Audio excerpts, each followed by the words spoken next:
او مولانا مسجد میں سیاسی بات ہو گئی. ہاں مسجد میں سیاسی بات, مسجد میں نماز کی بات کرو.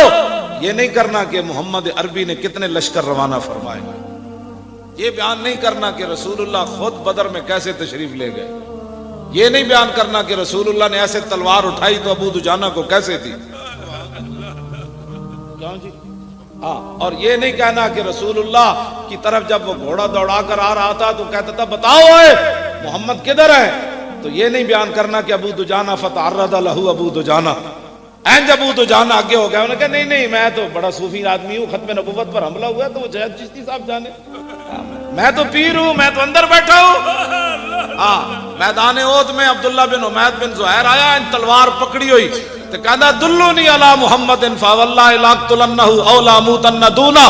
کہنے لگا میں آج تہیہ کر کے آیا مکے, تو میں رسول اللہ تے حملہ کرنا ہے. انہیں تو بکواس بڑا گندا کیتا ہے, میری زبان نہیں گوارا کر دی, میں وہ ترجمہ کرا, مانا یہ اسی میں حضور تے حملہ کرنا ہے.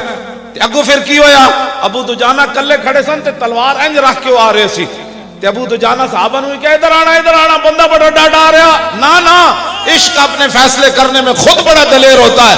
فتعرض لہ ابو دجانہ, ابو دجانہ اینج کر کے اگے کھڑے ہوئے, فرمایا پتر علم الی من یکی نفس محمد بنفسہ, فرمایا پتر حضور والا بعد میں جانا, اساں جے گردنا حضور ور رکھیا نا. ادھر توجہ جی, میں توجہ اینجو جڑا عاشق رسول ہوندا انہوں تقریر کرن دی لوڑ نہیں ہوندی. ہاں جی, وہ تقریر سے نہیں ختم نبوت کی حفاظت کے لیے آتا, وہ تقریر کے لیے ناموس فتعرض لہ ابو دجانہ. ابو دجانہ ان جگہ کھڑے ہو گئے, فرمایا پہلے ادھر آنا, اسی جے موجود ہاں. علم الی من یکی نفس محمد بنفسہ, انہاں دی طرف آ جڑیاں اپنیاں جاناں دے کے اپنے نبی دی حفاظت کرن آئے بیٹھے, انہاں دی طرف پہلے آ, ادھر آ. ادھر کہنے نہیں ادھر جاؤ جی. میں تو حضرت صاحب ہویا کہ میری تو گدی اتنی وڈی, میرے 10 لاکھ مریدن, جے میری خانقاہ تے ختم نبوت دا مسئلہ بیان ہویا تو میری خانقاہ تے تو انہاں بھی آنا ہے جنہاں حملہ کیتا, تے پھر مینوں انہاں نظرانے کیویں دینے. سانو یہ دسو یہ جا دین جڑا میں تے اے پڑھیا دین. ابو دجانہ انج اگے ہو گیا, انج کر کے اگے ہو گئے, میں تو اے پڑھیا. صدیق اکبر ہجرت دے دوران بھاج کے کدی حضور دے اگے چلے جان, کدی بھاج کے پیچھے چلے جان, کدی بھاج کے دائیں کدی بائیں. تو حضور نے فرمایا صدیق یہ کوئی چلنے کا انداز ہے؟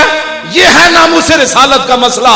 افضل الخلق بعد الرسل دسیا, جس طرفوں بھی خطرہ ہوئے مومن کی شان یہ ہے کہ وہ خود آگے جا کر آتے اس کو. ہاں جی, ہاں اقبال کہندا جڑا عشق نے دی نماز ہے نا, یہ واسطے کدی اذان نہیں ہوئی. ہاں جی, عشق دی نماز واسطے کدی بھی اذان نہیں ہوئی. عاشق خود افضل الخلق بعد الرسل, حضور دی خاطر منہ تے جتیاں کھا دیا.